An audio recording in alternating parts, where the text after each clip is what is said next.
मित्रों, एक सच्ची और अच्छी एक कहानी घटना जो अमेरिका की है, जो आज ही हमने सुनी।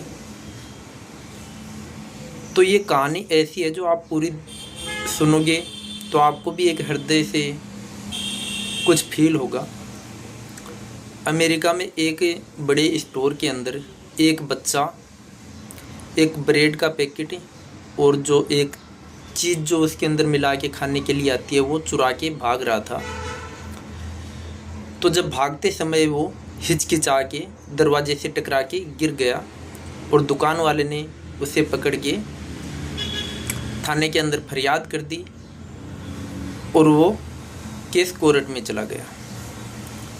जब जज साहब का फैसला आया तो बहुत ही गजब का फैसला आया कोर्ट के अंदर कि भाई बच्चे ने ये जब चोरी की तो बच्चे को बुलाया। तो बच्चे ने कहा तूने ऐसा क्यों किया? तो बच्चे ने कहा कि साहब मैं 3 दिन से भूखा था। बच्चे को पूछा गया कि तेरी फैमिली में और कोई नहीं था? तो बच्चे ने कहा कि मेरी मम्मी थी लेकिन वो भी कई दिनों से बीमार है, तो मेरे पास और कोई उपाय नहीं था पेट की भूख मिटाने के लिए। लेकिन मित्रों, भूख होती ऐसी है। तो जज साहब का फैसला सुनकर आपकी रूह कांप उठेगी कि शायद ऐसा अगर हमारे देश में हो जाए तो हमारा देश भी कितना आगे बढ़ जाए। जज साहब का फैसला आया कि इसमें बच्चे की कोई कमी नहीं है, इसका जिम्मेदार है यहाँ का समाज। तो जितने भी लोग कोर्ट में बैठे हुए थे उनको जज साहब ने दंड के रूप में $10 का जुर्माना लगाया। और सबसे पहले जज साहब ने खुद ने अपने पैकेट में से निकाल के बच्चे को दिया।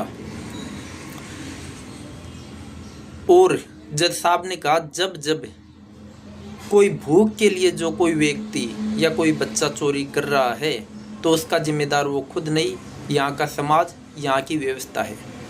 मित्रों, हमारे देश में कई ऐसे हजारों लोग ऐसे हैं जो अरबोपति हो के भी भ्रष्टाचार का जो लालच उनके अंदर है, जो भ्रष्टाचार के माध्यम से जो देश की चोरी कर रही हैं, और ये हर दिन की घटना है। उसकी वजह से हजारों गरीबों के हक छीने जाते हैं। उसके लिए हमारे देश में क्या व्यवस्था होनी चाहिए ये तो आप ही बताएं कमेंट में। इसी के साथ है बहुत बहुत धन्यवाद। ये सच्ची घटना है, हम सब के जीवन में कुछ इससे सीखना भी चाहिए।